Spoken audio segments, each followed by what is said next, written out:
D'abord, je voudrais remercier Yannick et Florence pour cette invitation.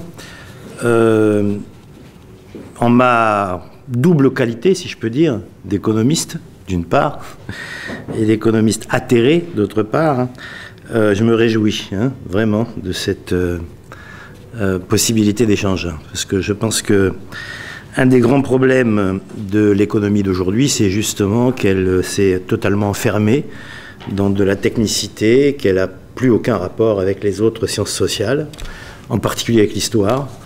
Et je pense que c'est catastrophique pour l'état de la théorie économique. Voilà. Donc, c'était pour dire que je suis très content de participer à cet échange.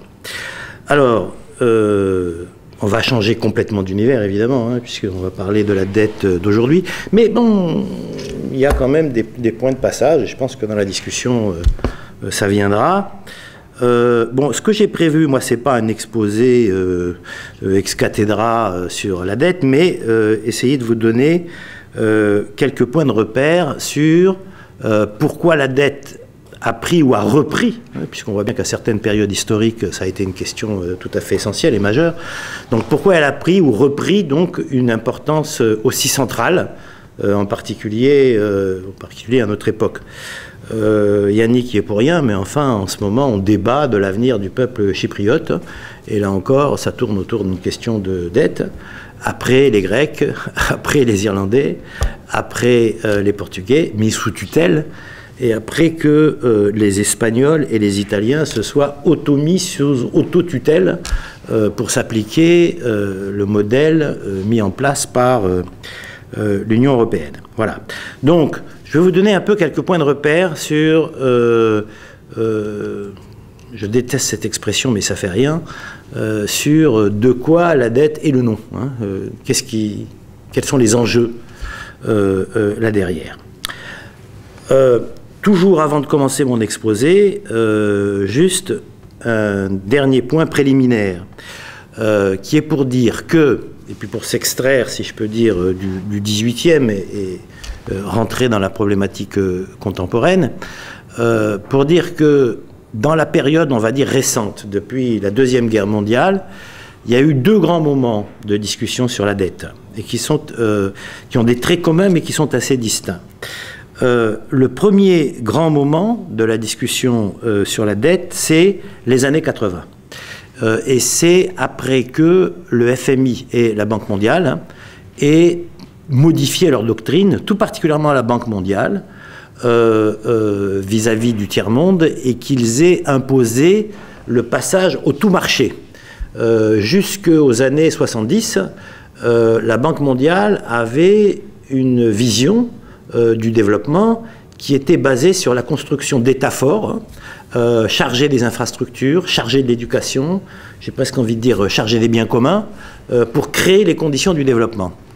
À partir des années 80, qui sont les années de la pénétration du dogme libéral, et néolibéral, dont on n'est toujours pas sorti, j'y reviendrai, la Banque mondiale a changé de doctrine.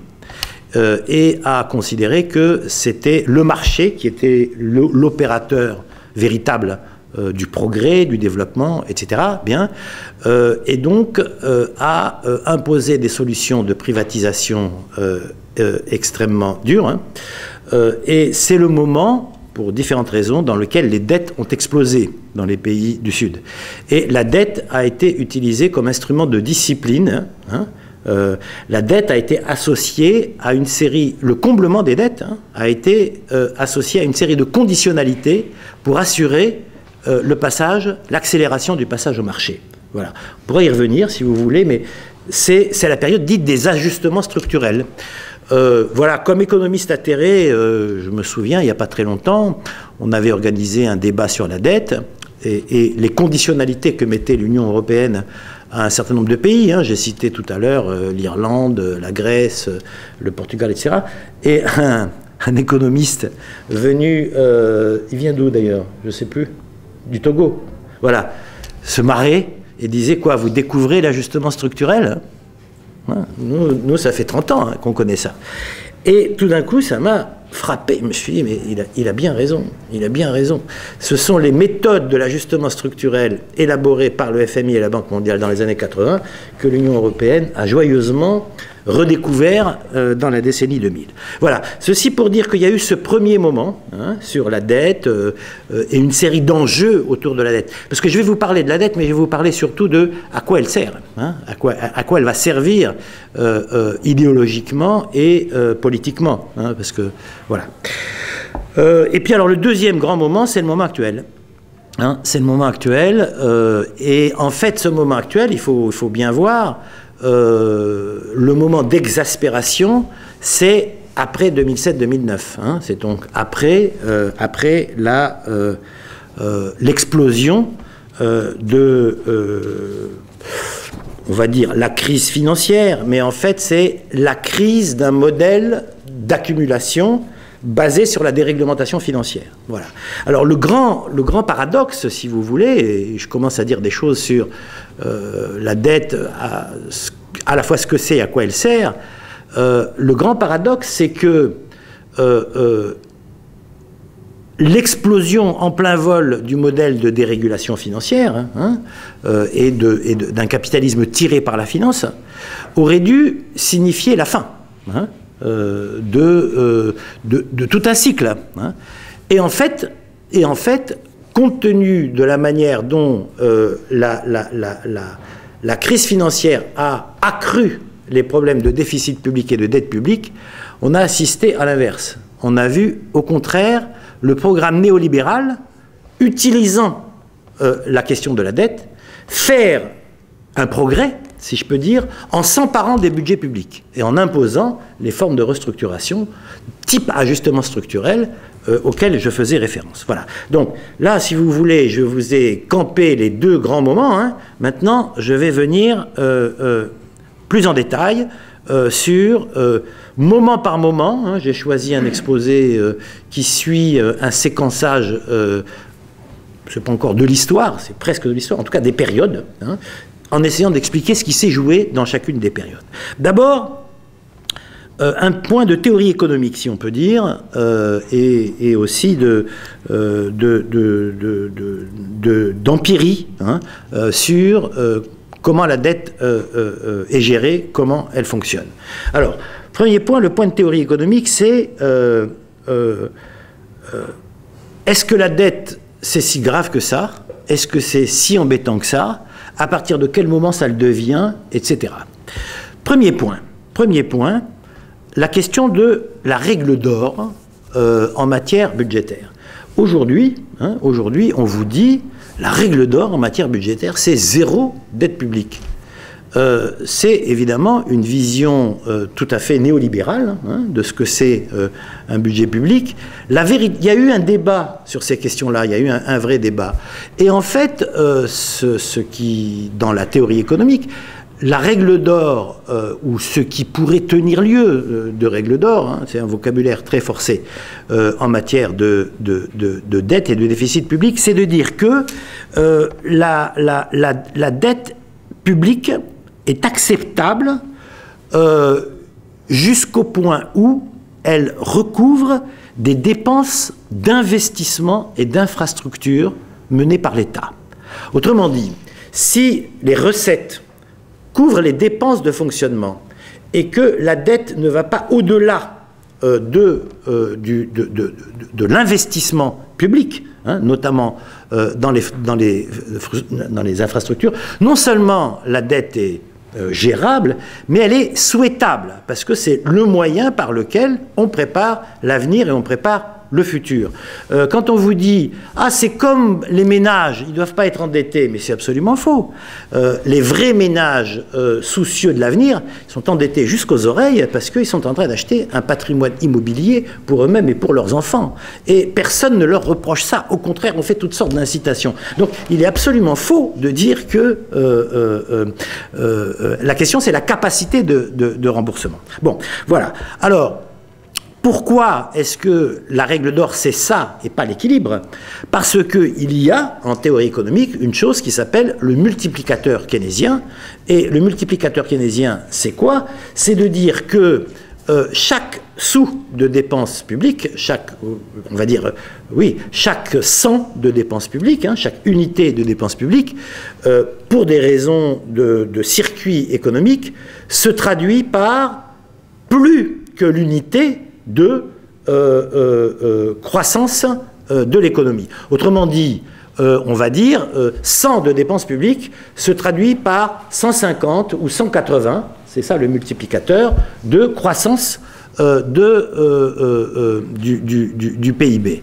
Cette croissance du PIB elle-même génère un surcroît de revenus fiscal, en tout cas dans nos systèmes, et alors ça fait une grande différence évidemment avec le 18e, hein, dans lequel l'impôt est stabilisé, généralisé, etc., même si évidemment il y a toutes sortes de choses qui peuvent être discutées, mais il y a une automaticité, et donc à ce moment-là, la dette se paye elle-même, hein, par l'intermédiaire du multiplicateur de dépenses. J'attire votre attention, parce que là on est en plein à la conjoncture, c'est que ce multiplicateur, il joue positivement et négativement, hein, c'est-à-dire toute dépense publique supplémentaire se traduit par un accroissement du revenu national plus que proportionnel à la dépense, et toute coupure de dépenses publiques se traduit par une perte de croissance plus que proportionnelle à la dépense économisée, si je peux dire. Ce point est très important, hein, parce que vous m'avez compris, là, je suis en train de vous parler des programmes actuels, aujourd'hui en France, hein, de coupure des dépenses publiques, hein, et de leurs effets en termes de croissance, hein, ou plus exactement en termes de récession. Pour être encore plus clair, la Cour des comptes, qui s'était prononcée, sitôt d'ailleurs l'arrivée de Hollande au pouvoir, hein, en faveur de coupures, hein, de dépenses budgétaires, a fait l'ensemble de ces estimations, hein, en postulant un multiplicateur égal à 1, c'est-à-dire l'absence de multiplicateur. Elle a dû faire son autocritique, les résultats constatés, pour dire eh ben oui, on a sous-estimé le fait que de la coupure de dépenses budgétaires se traduit par un retour plus que proportionnel en termes de récession. Voilà. Donc c'est pour dire que la question de la dette, c'est la question de la capacité à la payer. Hein. Il n'y a pas de question absolue par rapport à la dette. Ça, c'est une première chose. La deuxième chose que je voulais dire, et c'est très important pour comprendre le débat actuel, c'est que jusque aux années 70-80, on va dire, hein, le grand tournant c'est dans les années 80, il y avait un circuit de financement de la dette qui était tout à fait au point et qui a, dans l'ensemble, extrêmement bien fonctionné. Et ce circuit de financement de la dette, il passait par l'émission de bons du Trésor, hein, bon, voilà, donc du papier, hein, qui était émis dans le public ou auprès des institutions spécialisées, hein, qui achetaient ces bons étant eux-mêmes garantis par la Banque centrale. Ça veut dire que c'était un actif bon comme l'or, hein, si je peux dire, un actif absolument sûr, puisque dans tous les cas, ces bons étaient refinancés par la Banque centrale. La seule chose qui pouvait se produire, c'est que s'il y avait un excès de bons en circulation par rapport à la capacité de rachat effective, la Banque centrale racheter ces bons et créer un peu d'inflation. Voilà. Mais c'était le seul danger auquel on était exposé, mais l'actif était bon comme l'or. C'est d'ailleurs en partie lié au fait que dans les périodes antérieures, l'État, ou le roi en particulier, s'était déclaré en banqueroute et qu'il y avait méfiance justement par rapport à de la dette publique. La garantie apportée par la Banque centrale a accru considérablement le nombre des épargnants disponibles pour acquérir de la dette publique. Alors ça va même encore au-delà, puisque la réglementation du système bancaire imposait aux banques de détenir un certain nombre de bons du Trésor dans leurs actifs, hein, dans leur bilan, en tant que gage de leur solvabilité. Hein. Donc, si vous voulez, il y avait un système de financement de la dette qui était relativement opérationnel. Encore une fois, le seul travers auquel ce financement exposait, c'était à certains moments d'être un peu inflationniste. Bien. Et quand on regarde les 30 Glorieuses, on s'aperçoit qu'effectivement, dans le cas de la France, on a eu en général un point de croissance par an supplémentaire par rapport à l'ensemble de nos rivaux, avec effectivement un petit peu plus d'inflation que nos rivaux. Hein, voilà. Et c'était lié à ce système-là de financement de la dette, mais qui dans l'ensemble était donc relativement bien maîtrisé. Alors, deuxième point, ça c'était mon premier point de théorie économique et de la manière dont la théorie était mise en musique, si je peux dire. Mon deuxième point, c'est la rupture néolibérale. Alors la rupture néolibérale, elle commence donc dans les années 70 en fait, puisque dès 73 en France, on va empêcher la Banque centrale d'acheter les dettes, de garantir le circuit du Trésor.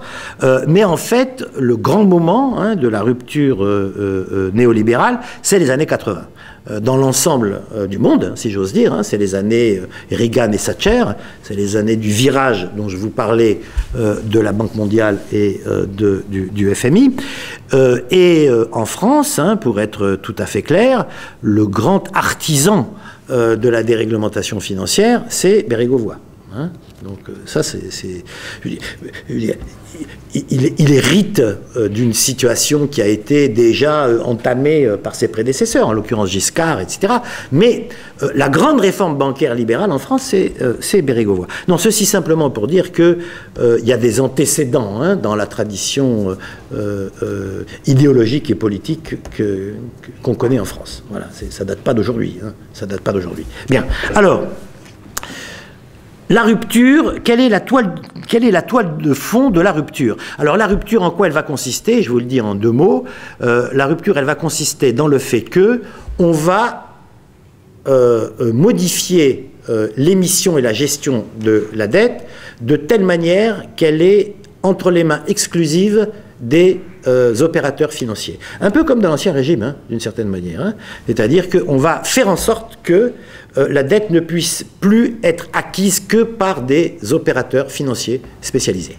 Voilà. Et plus par la Banque centrale, et très secondairement par les ménages, ou en tout cas, les ménages ne pourront le faire que s'ils décident de confier leur argent à des opérateurs financiers qui eux-mêmes vont leur vendre des produits basés sur de la dette publique. Mais c'est plus du tout de l'achat direct comme par le passé. Moi, je me rappelle, mon papa, qui n'était pas très riche, quand il avait 3 sous, il achetait des plaques de bons du Trésor. Je me souviens, dans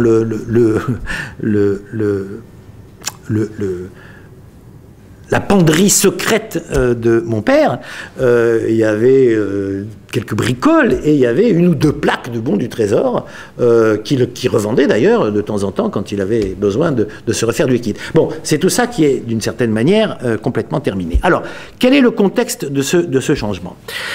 Le contexte de ce changement, c'est le fort accroissement des déficits publics en Occident à ce moment-là, et à commencer évidemment d'abord par les États-Unis d'Amérique, qui entrent en crise de compétitivité. Bon, on peut y revenir, mais surtout le poids de la guerre du Vietnam a été extrêmement inflationniste et s'est traduit par un accroissement de l'endettement public massif.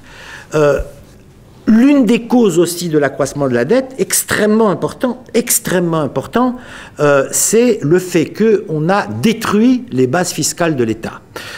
Les réformes néolibérales se sont traduites par des abaissements de la fiscalité sur les hauts revenus, sur les patrimoines, sur les placements financiers, et ont cassé la base fiscale de l'État. Ce qui fait que l'endettement s'est accru mécaniquement par le fait que les recettes ont été attaquées.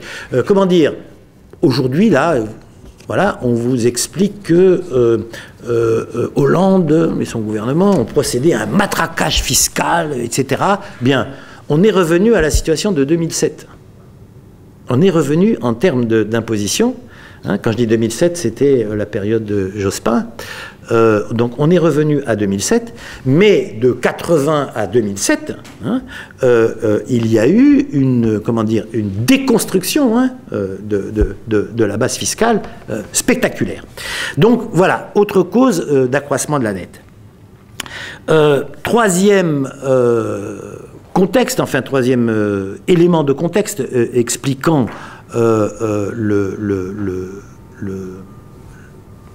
la rupture des années 80, la rupture de l'ancien modèle, hein, dont je vous parlais tout à l'heure, c'est le démarrage en grand de la déréglementation financière et la formation de nouveaux super acteurs, hein, qui sont les investisseurs institutionnels. Je ne veux pas rentrer beaucoup dans les détails, mais je vais quand même vous dire au moins ça. Parmi les 50 mesures, hein, visant à installer le pouvoir de la finance, parce que c'est pas tombé du ciel, hein, ça a été une série de visions, ensuite instrumentées dans un ensemble de mesures. L'une des plus importantes, dont on parle assez peu, c'est pour ça que je vais vous en dire un mot, c'est ce qu'on appelle la loi 401K, la réglementation 401K aux États-Unis. Alors la réglementation 401K aux États-Unis, c'est quoi? Entre 73 et 75, ça s'est mis en place, donc vous voyez, on est dans le passage à la nouvelle période. C'est quoi? Eh bien, c'est qu'autrefois, ça concerne les retraites, hein, des salariés américains. Bien, jusqu'en 73, les salariés, notamment des grandes entreprises, cotisaient, à travers des règles qui ne sont pas exactement les nôtres, mais cotisaient, l'employeur abondait, et tout ça a été fixé dans des fonds de pension d'entreprise. Hein. GM avait son fonds de pension d'entreprise, Caterpillar avait son... etc. Bien. Et les salariés étaient... bloqués, si je peux dire, hein, à l'intérieur de ce fonds et devaient attendre l'âge de la retraite pour bénéficier de ce à quoi ils avaient droit, sachant que c'est un modèle par capitalisation et pas par répartition, mais sur le principe, là-dessus, il n'y a pas de changement. Eh bien, que dit la réglementation 401K? Elle dit, eh bien, désormais, chaque salarié peut donner son argent de retraite à qui il veut, sous-entendu à des gestionnaires de fonds privés spécialisés dans le placement des titres. Et donc, si vous voulez, on a privatisé, hein, entre guillemets, hein, au sens de désenchasser les retraites, hein, des entreprises industrielles classiques pour constituer des opérateurs spécialisés. Voilà. Alors, ça, c'est les fonds de pension. C'est les fonds de pension, et derrière les fonds de pension est née toute une industrie financière.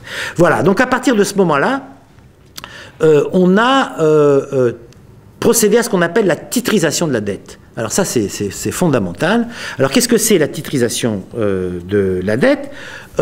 Toujours la même idée, le Trésor émet des bons, hein, au titre de la dette publique, mais plusieurs changements.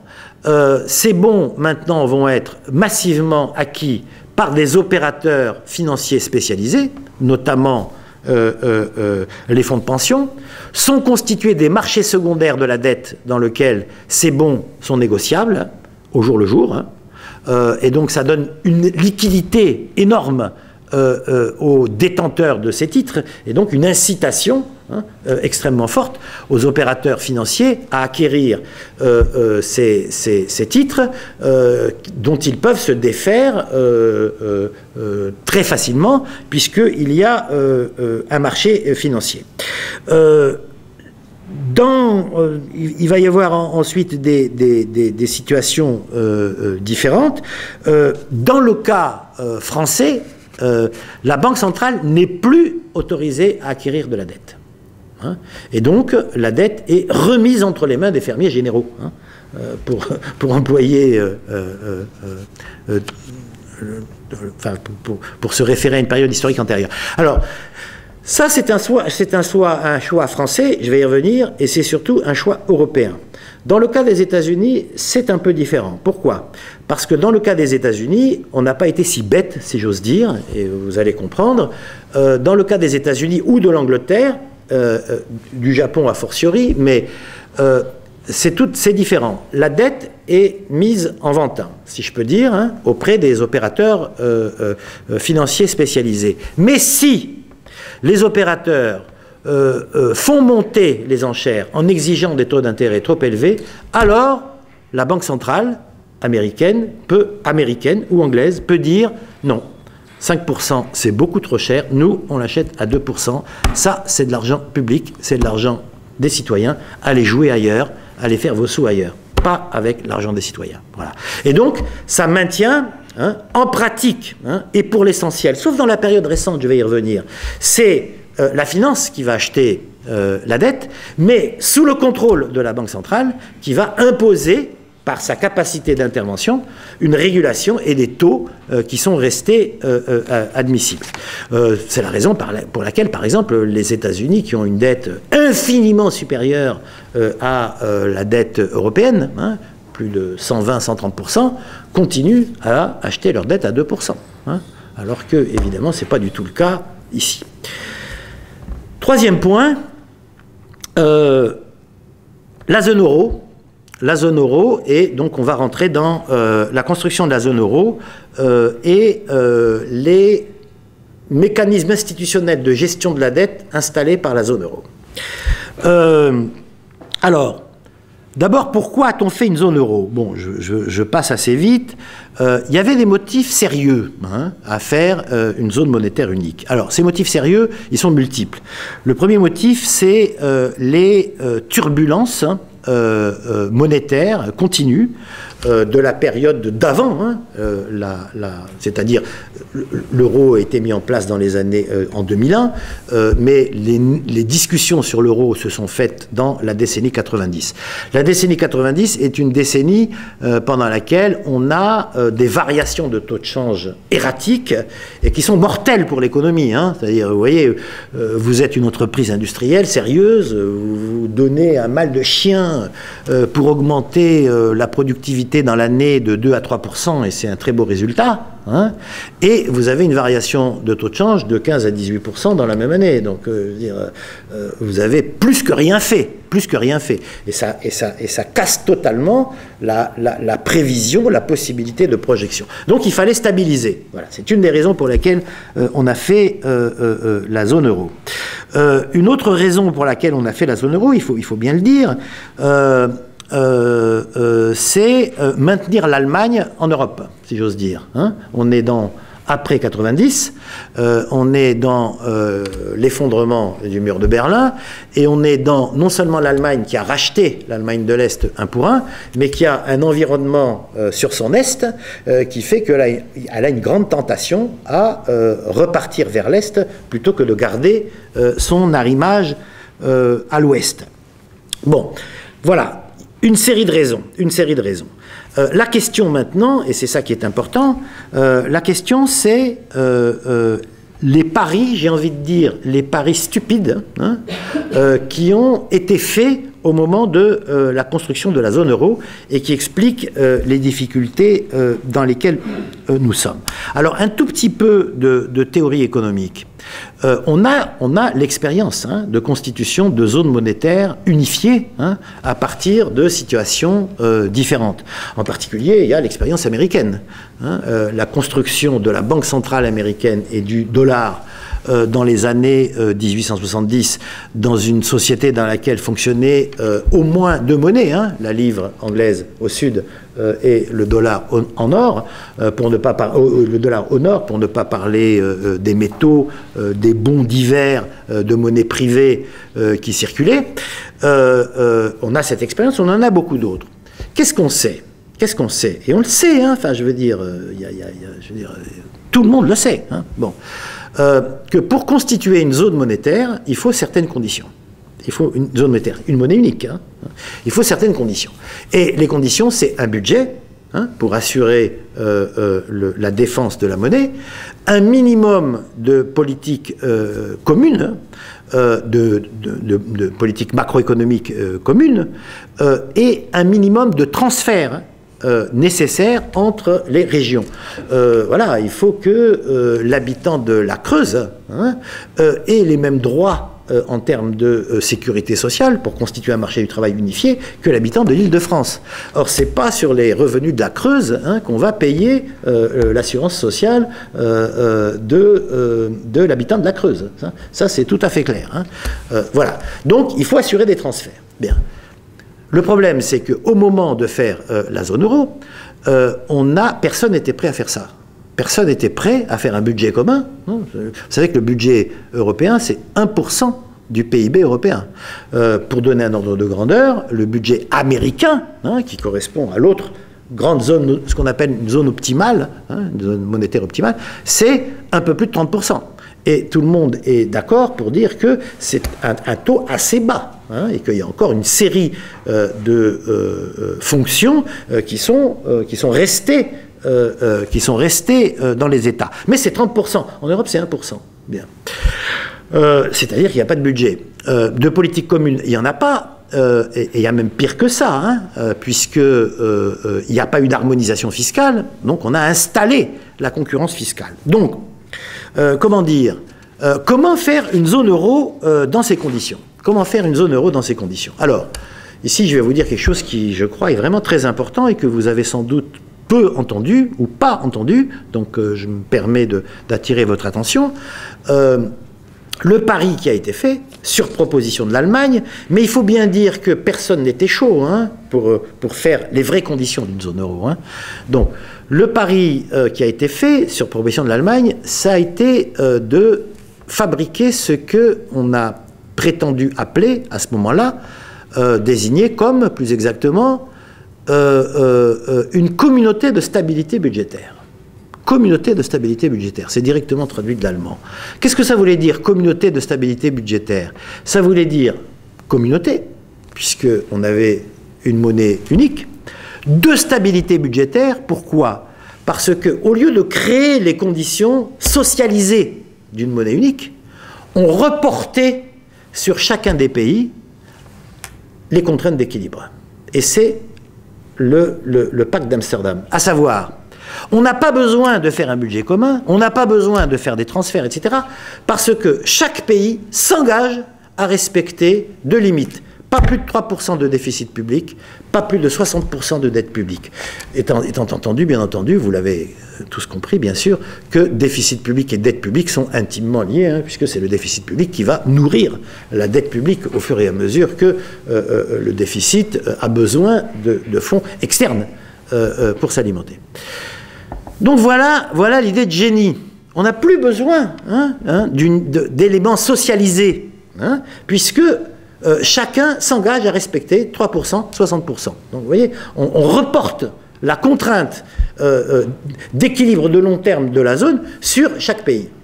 Le seul problème, et il y en a quelques-uns, c'est que imposer la même contrainte à des pays qui sont dans des asymétries de position les uns par rapport aux autres extrêmes, pensez à la Grèce et à l'Allemagne par exemple, bien, avec un taux de change unique à l'intérieur, ça veut dire que la Grèce et l'Allemagne ont la même monnaie, exportent et importent dans les mêmes conditions. C'était une espèce de pari stupide, vous voyez, une espèce de pari stupide. Et donc, qu'est-ce qui s'est passé? Il s'est passé que les asymétries n'ont cessé de se creuser. Pour être clair, pour l'Allemagne et les pays du Nord, le taux de change de la zone euro le taux de change de l'euro correspondait à un taux sous-évalué, donc lui permettait des performances exportatrices radieuses, en particulier à l'intérieur de la zone euro, mais pas seulement, alors que pour les pays de l'Europe du Sud, en particulier, ce taux était totalement surévalué. Oui, c'est ça, surévalué et impossible à gérer pour les économies locales. Pour vous dire, il y a des économistes qui se sont occupés de faire ces évaluations. On considère que, pour vous donner quelques chiffres, on considère que l'euro est sous-évalué de plus de 30% pour l'Allemagne et surévalué de plus de 40% pour la Grèce ou le Portugal, et d'au moins 30% pour la France. Donc vous voyez, il fallait que chacun conserve la règle 3%, 60%. Vous voyez ? Bon, évidemment, ça n'a pas tenu, et il y a eu une série d'asymétries. Mais le pire des paris, et le plus stupide des paris, il est encore à venir. Il est de dire 3%, 60%, et comme on se méfie, hein, on ne sait jamais, hein, les États ont peut-être essayé d'emprunter davantage, etc. Et comme nous, on est très malins. Donc, qu'est-ce qu'on va faire? On va interdire à la Banque Centrale Européenne d'acheter des bons. Et donc, c'est les marchés financiers qui auront l'exclusivité de l'achat des bons. Or, les marchés financiers sont efficients, ils sont avisés, et les marchés financiers ne laisseront pas filer les dettes.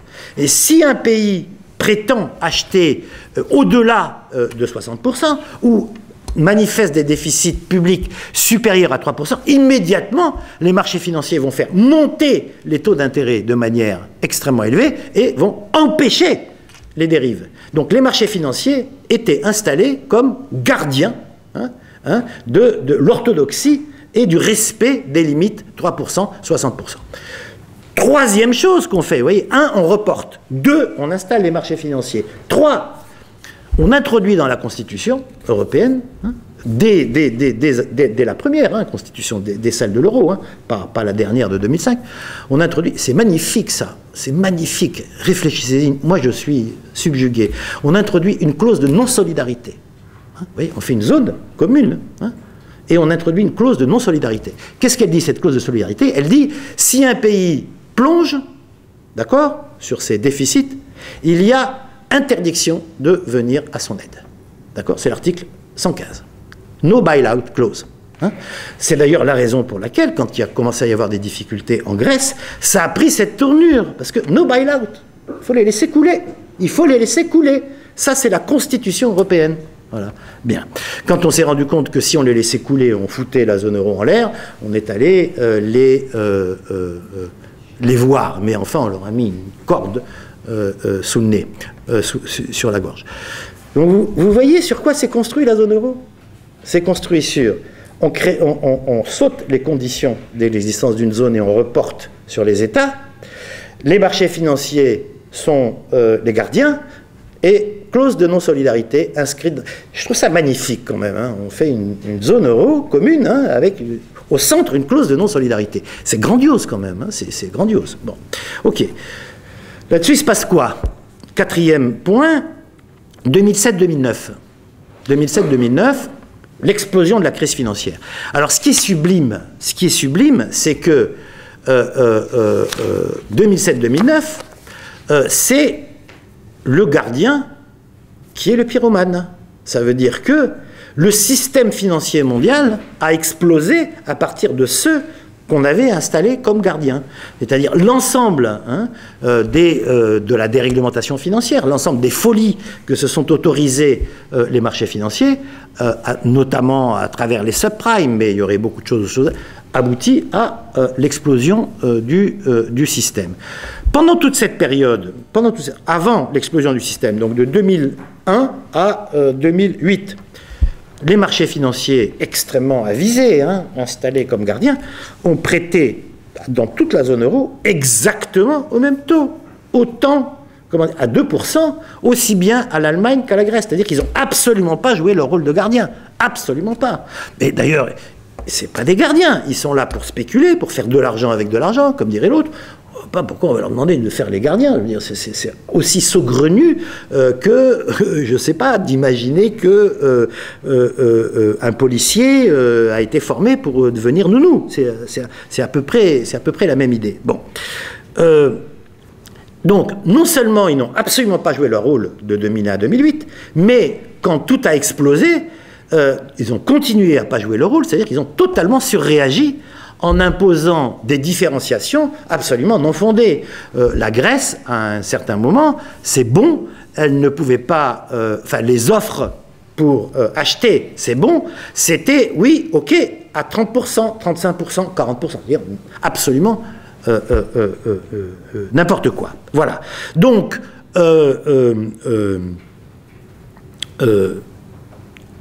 la zone euro explose, et elle explose précisément sur, je veux dire, toutes les hypothèses sur lesquelles la zone euro a été construite ont fait faillite.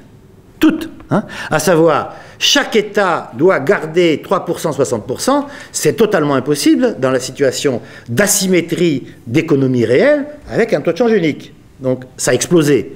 Deuxièmement, les marchés financiers sont supposés être les gardiens.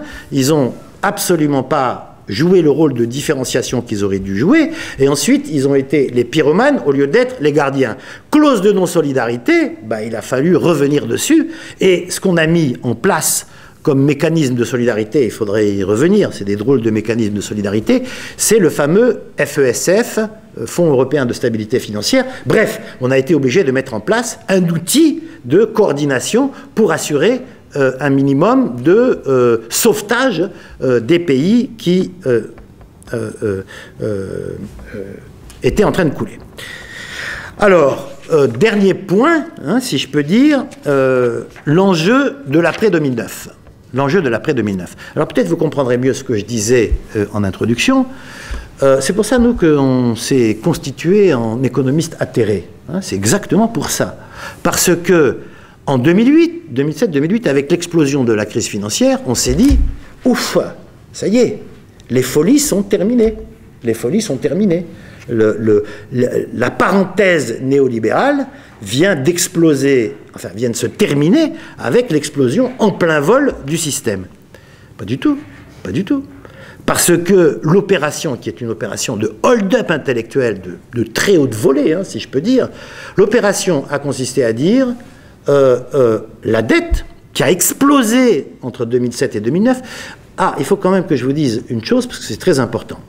En 2007, donc en dépit de ces situations d'asymétrie, etc., donc avant l'explosion de la crise financière, pas un pays de la zone euro, excepté la Grèce, qui est un cas particulier, donc pas un des pays de la zone euro ne dépasse significativement les 60%.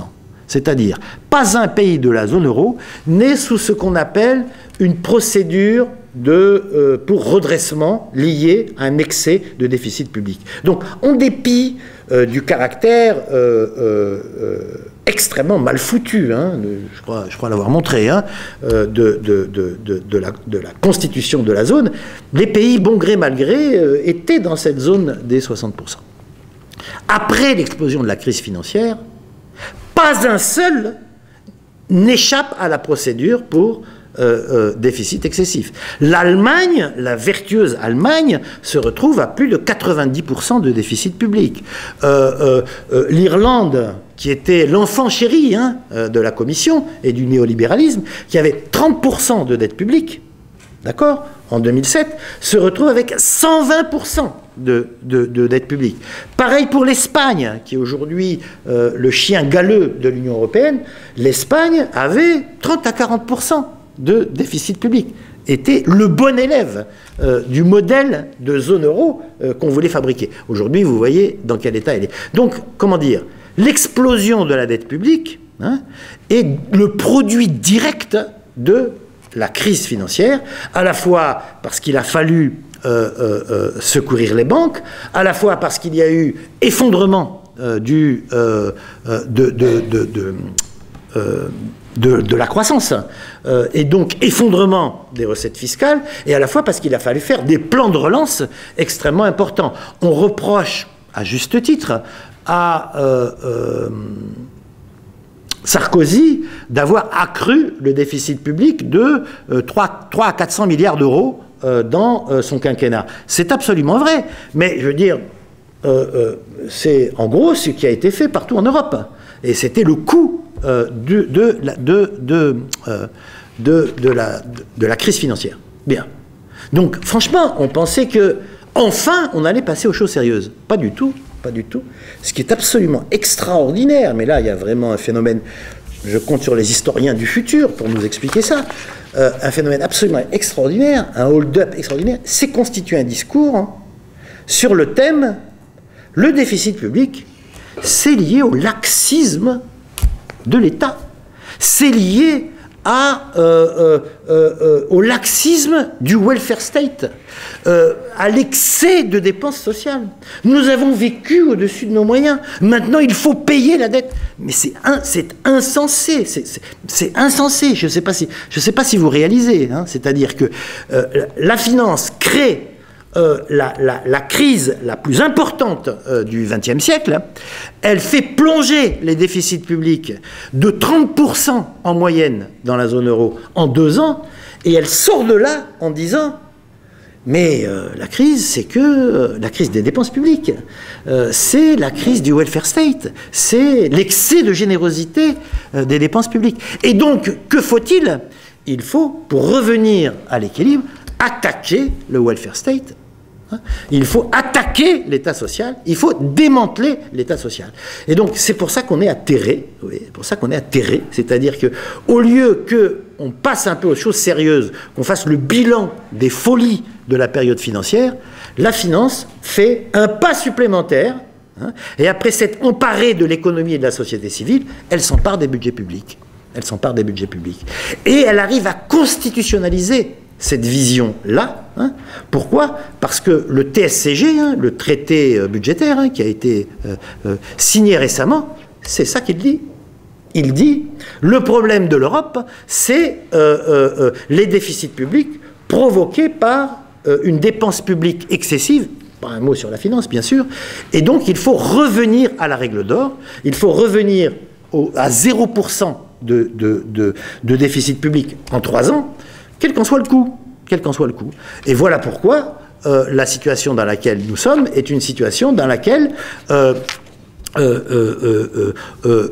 on pratique dans l'ensemble de l'Europe une politique récessive qui accroît évidemment les difficultés. Vous voyez, notre brave Hollande, je ne sais pas trop quoi dire d'autre, nous annonce qu'avec tous ces muscles, etc., 3% de déficit public, vous verrez, en 2013. Et puis voilà, maintenant, tout penaud, il dit 3,7. Et donc, ça fait plusieurs milliards de coupures budgétaires supplémentaires. Plusieurs milliards de coupures budgétaires supplémentaires, ça veut dire plus de 4% de déficit l'an prochain. Or, il faut être à 2,6, 2,7. Donc, vous voyez, on est dans un truc totalement infernal. Voilà. Alors, je vais m'arrêter là. Je voulais vous montrer à la fois les mécanismes de formation de la dette, mais surtout les discours auxquels elle donne lieu, et l'instrumentation à laquelle elle a donné lieu, et dont nous sommes les contemporains et les victimes. Voilà. Et je crois que, voilà, il y a quelques motifs de s'interroger. Voilà, j'ai fini.